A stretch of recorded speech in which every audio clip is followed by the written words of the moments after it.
Mr. President, I rise on a point of personal and collective privilege.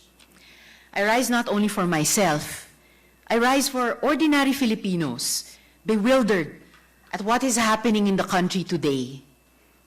Puro closed-door usap, puro negotiation, kung ano-anong compromise, pero tila napag-iwanan ang bayan.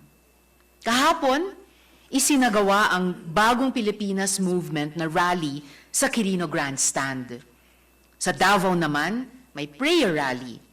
At ngayon, Lunes, nakatayo na tayo sa sangandaan ng kasaysayan. Now that the dust has settled, we can see clearly now. Malinaw na ang lahat sa ating mga kababayan. Ang malinaw sa lahat, parang may mali. Pinangakuan nila tayo ng unity. Pero wala pang midterm, wala na kaagad na kahit anong bahid ng unity. Habang nililito nila tayo dito sa Maynila ng bangkaroteng pirmahan para sa People's Initiative, meron palang gustong bumalik sa kapangyarihan at iwasang panagutan ang kanyang mga kasalanan. Mr. President, nanalo kayo dahil pagod na ang ordinaryong Pilipino sa away at girian. Pero anong ipinakita nyo nitong linggo? Tunggalian na naman, kontrahan na naman. Pinapapili na naman ang mga Pilipino sa pagitan ng dalawang maimpluwensyang pamilya. Sa gitna ng makikintab na entablado, mga sayawan at kantahan, pinapamudmod na pera, at sunod-sunod na political acrobatics at madadramang mga speech sa parehong event, ang tanong pa rin, nasaan na ang ating bansa? Kung tatanungin ang mga Pilipino, ang kailangang tugunan ay ang presyo ng pagkain at ang pagtaas ng sweldo, lalo na ng mga minimum wage earners. Pagpapatigil sa korupsyon, kahirapan at kagutuman ang tapat dapat tutukan. Walang naghahanap ng pagbabago ng konstitusyon, kundi yung mga kahaman. Nagulat na lang tayong lahat na habang nagpapapayak na Noche Buena kasama ang pamilya, na isinusulong na pala ng pailalim ang isang signature campaign para sa huwad at bangkaroteng People's Initiative.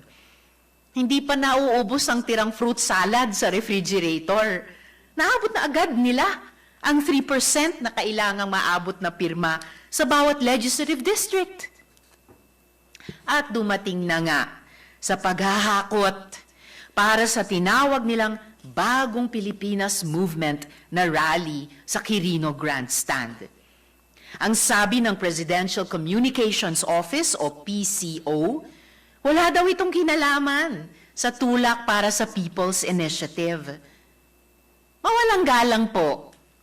Pero sino po ang niloko ninyo? I would like to show evidence, Mr. President, of how well coordinated that entire exercise was. Government workers were mobilized across agencies.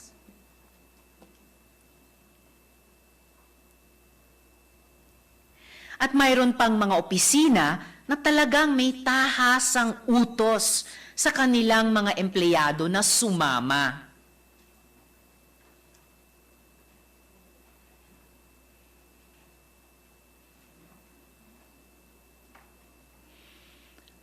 At ito naman, utos sa mga barangay na magpadala ng mga tao.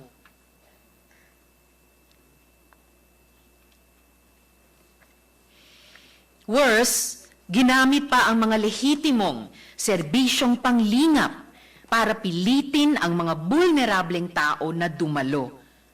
Ito po, example ng mga AIX payout na ginagawang pabuya para makadalo sa rally.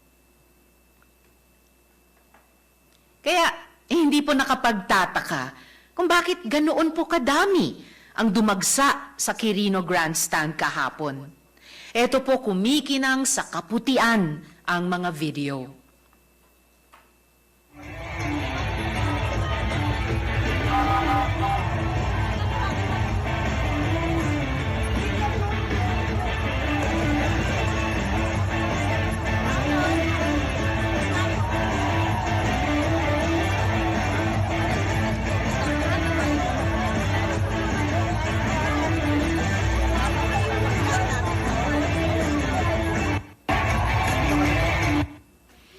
Ginagawa po tayong mga tanga kung ang ipipilit ng PCO na wala itong kinalaman sa charter change na ang pinaka-umaatikabong usapin ngayon.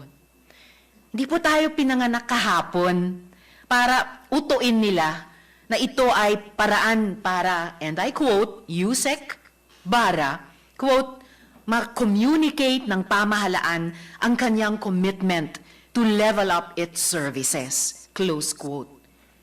Mag-level up lang pala ng service. Bakit kailangan pa ng rally? Gawin nyo na lang po. I have evidence, Mr. President, that payouts were taking place at the rally and given to those who signed the petition or mobilized others to sign the petition. Ito po, patikim.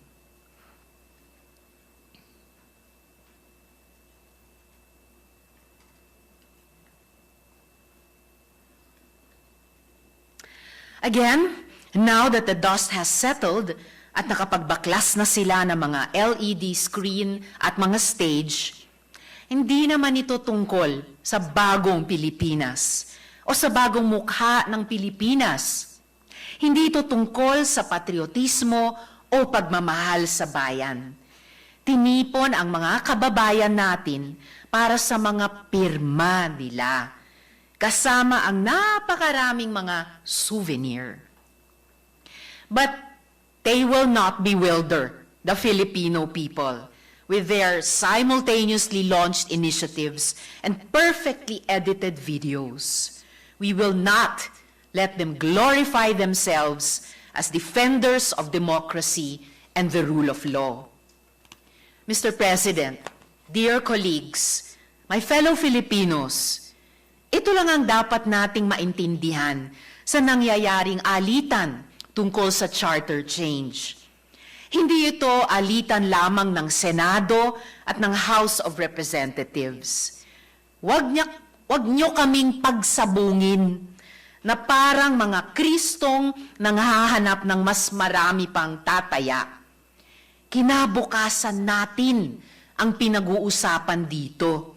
Kaya, bigyan naman natin ng dangal at respeto ang saligang batas. Of course, this is an attempt to ease the Senate out by introducing the sentence voting jointly. But wait, there's more. The bigger story is that by sheer mathematical numbers, the House of Representatives, the leadership of which is by tradition aligned with the executive, could unilaterally change the Constitution according to the dictates and desires of the sitting President. Hindi lang po ito si Presidente ngayon, kundi ang lahat ng susunod na President sa kasaysayan ng Pilipinas. Paano kung ang susunod na liderato ay gustong padaliin ang proseso ng pagdeklara ng martial law o tanggalin ang karapatan ng mga manggagawa?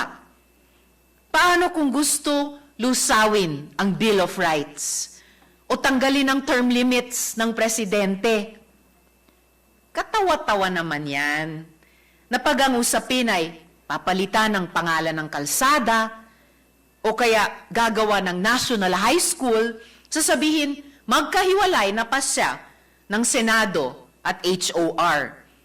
Pero para sa usapin ng saligang batas na kaluluwa ng bansa, House lang ang magpapasya. If we allow this, We do not just unbalance the powers of the Senate vis-a-vis the House of Representatives. We weaken our democracy. We render our democracy unrecognizable. And yet, Mr. President, mga minamahal kong kababayan, hindi natin kailangan mamili sa dalawang nag-uumpugang mga bato, lalo na kung ang tanging inihain lang naman sa handaan ay kahirapan at korupsyon. There is always an alternative. At ang unity natin, hindi unity ng mga makakapangyarihang pamilya na may agenda, kundi unity ng mga ordinaryong mamamayan na nagmamahal sa ating bansa. Sa tunay na bagong Pilipinas, walang baho ng formally na sa kalagitnaan ng COVID, nangurakot pa sa kaban ng bayan. Huwag po nating kalimutan ang mga Michael Yang at iba pang cronies at kawatan na binigyan ng easy access pass sa bansang ito. Sa tunay na bagong Pilipinas, walang agricultural smuggling at hindi binibigyan ng special treatment ang mga paboritong importer. Sa tunay na bagong Pilipinas, walang confidential funds para sa mga di karapat-dapat na civilian agencies at walang 125 billion na naubos ng 11 days. Sa tunay na bagong Pilipinas, matapang na humaharap sa China at pinagtatanggol ang ating karagatan at ang ating mangingisda. Hindi pinamimigay ang ating yaman dagat at nagtatago sa saya ng mga trolls. Sa tunay na bagong Pilipinas, walang EJ case, walang kaduda-dudang Maharlika Fund, at tunay na malaya ang bawat Pilipino.